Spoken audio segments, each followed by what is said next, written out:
What's going on? My name's Ed. I am a husband of one wife. I have 6 children. I'm happily married for around 12 years. It's been a real blessing. And I wanted to share something related to wealth. I wanted to share some ideas and principles related to wealth. Should we seek to accumulate wealth quickly? Should we try to build it little by little? I think there's some wisdom in waiting and trying to take your time to accumulate wealth little by little. And also, we should define what do we mean by wealth. I personally don't think that you're wealthy if you just have a ton of money. I think wealth is defined in a lot of different categories. For example, how well do you take care of your family? Do you love your family? Are you serving your wife and your kids? Are you showing them and leading them in a service-minded mentality, right? Also, is it all about money? No, obviously it's not about money. So are you there for them physically? Are you present? And are you saving up? But what are you saving up for? Are you saving up for them to go to college? Okay, what if they don't want to go to college? Are you going to force them to go to college? What if they want to pursue different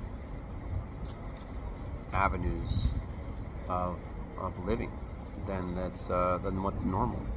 How do we reconcile those things? Yeah, sorry, I'm still working on this. This is a quick setup, just trying to get this banged out real quick.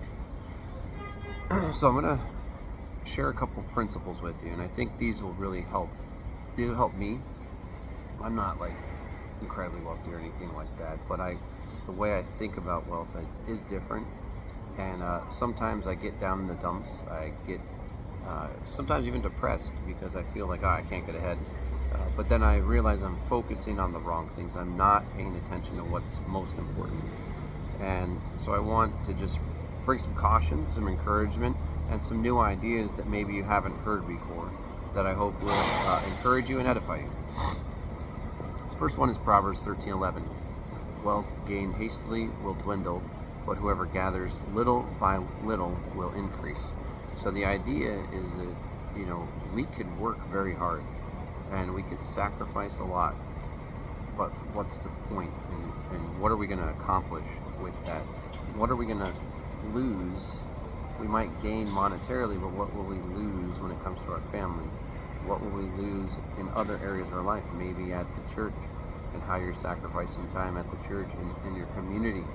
You might be very important to your community and might not realize it. You might need to coach Little League, but now you're working too hard and you can't be part of that community.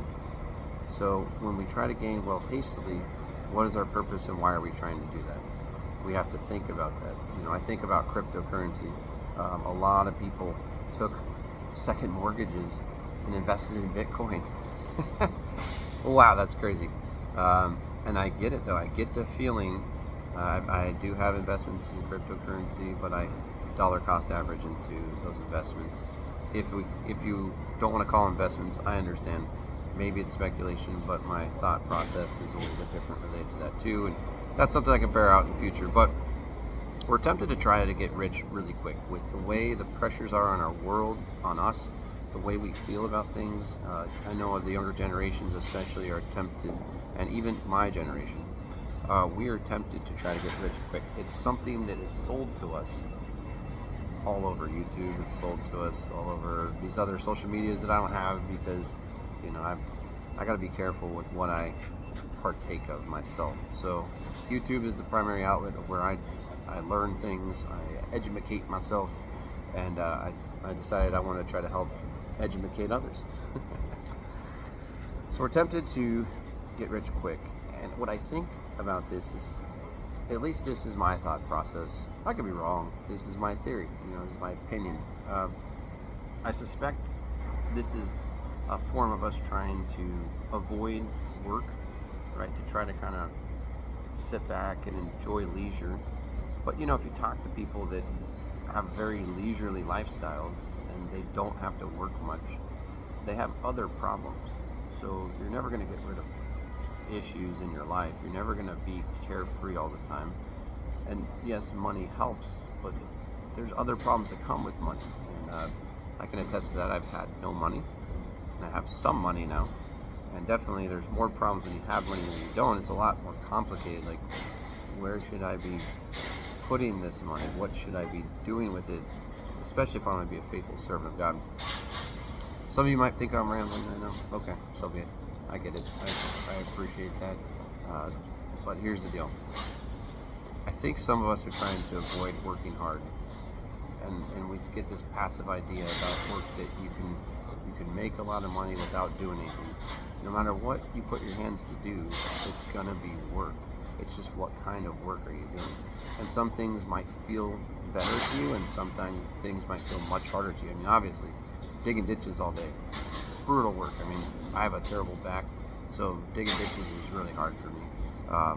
I'm in a particular job where it does hurt my back a bit because I'm bouncing around all over the place, but I also have good, decent breaks, and I'm very thankful for the job that I have. I believe that God provided the job for me, and I've complained in the past. I've been guilty of complaining in the past, so I'm not above complaining. I'm repenting and trying to do better.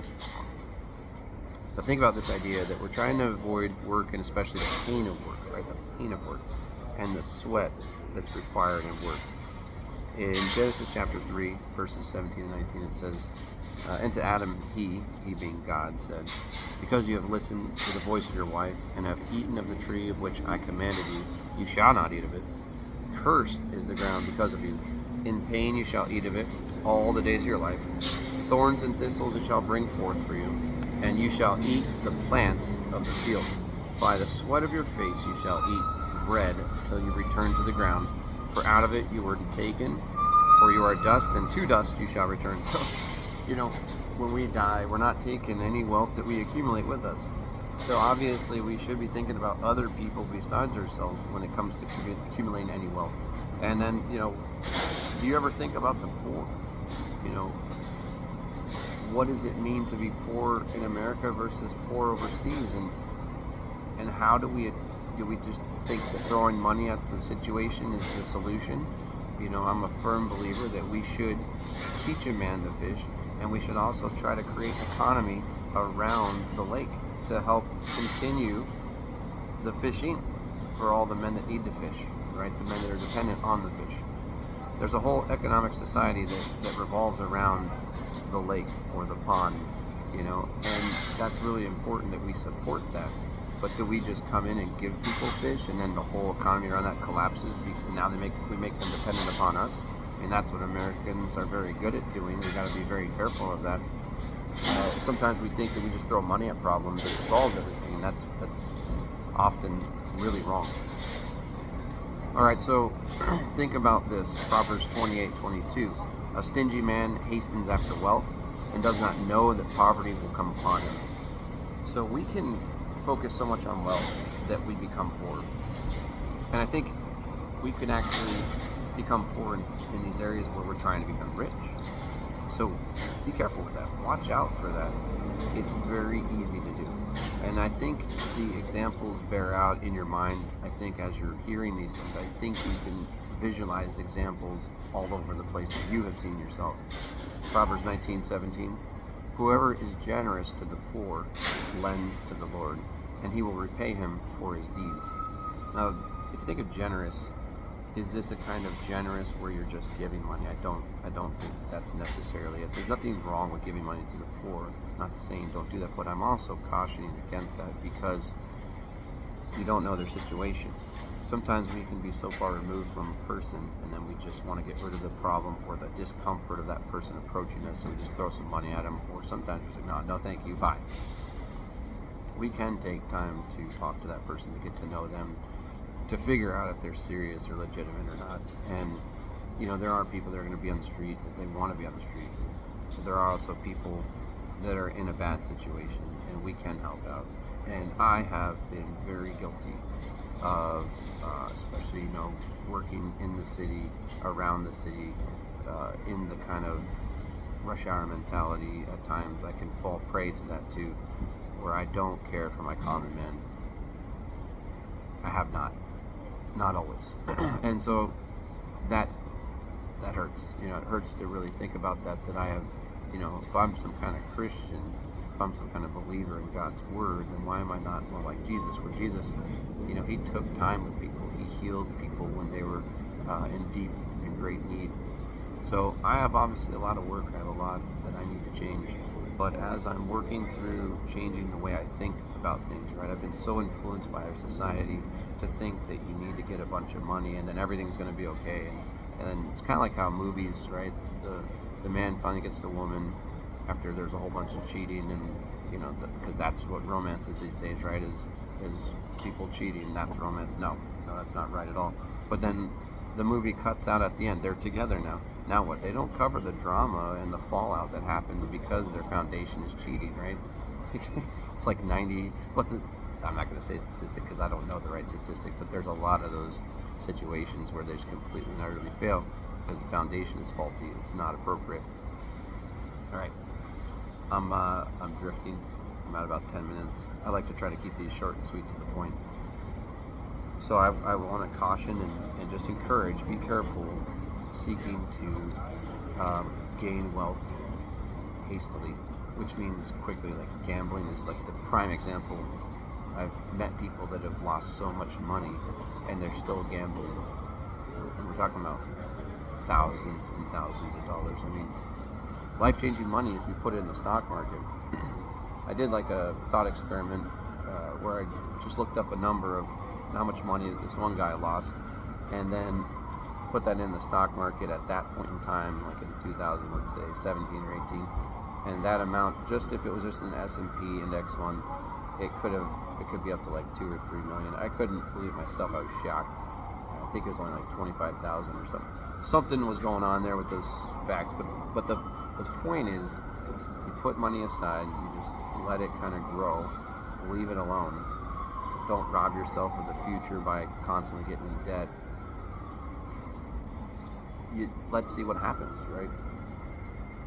One thing that I am learning over time is that automatic investing is like golden, meaning that I choose to live based off of a certain amount of money that I make, but there's a whole bunch that I give to the church. I give to different programs like life centers, things like that, like programs like White Rose Resistance, these different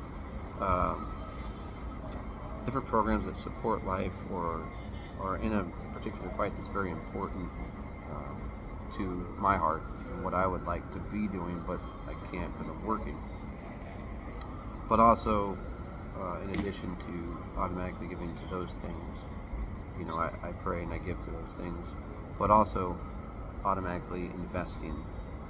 I think there's something to it. If you think about like your 401k, if you have that, or if you know people around you that have 401ks, think about the increase in the balance. You're gradually, it's the idea of dollar cost averaging, right? And you're getting into a position in any kind of stock, any kind of fund, you're getting into that position at a lower, on average, you're going to get in a lower price point than what it costs today. So, over 10, 15, 20 years, that dollar cost averaging into that position, while it goes up and down, what's going to happen is eventually you're going to end up coming out ahead. And even if you're under, you only lose if you sell. Don't forget that. You only lose if you sell.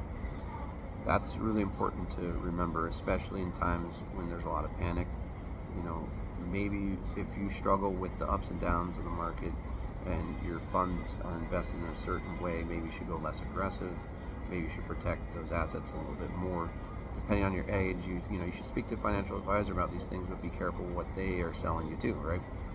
Make sure that you're minimizing your fees, but invest little by little, a little bit at a time, just a little bit at a time, each month, each year, and that's what I'm trying to do too. I'm trying to monthly diminish the balance of my mortgage. I'm trying to pay extra every month to my mortgage.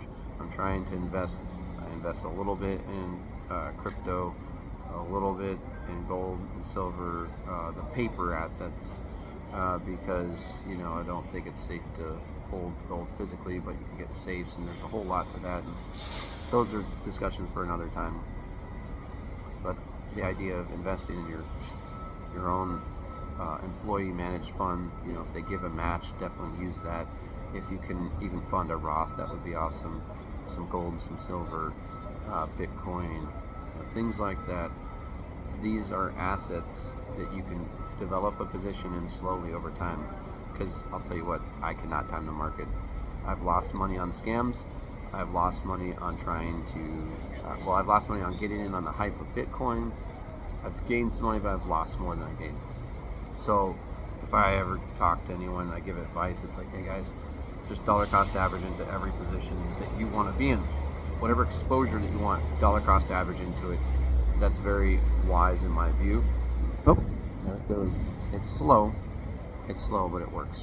All right, guys, so all the best. Hope you got some kind of value out of this, and hope some were edified. All right, have a great day.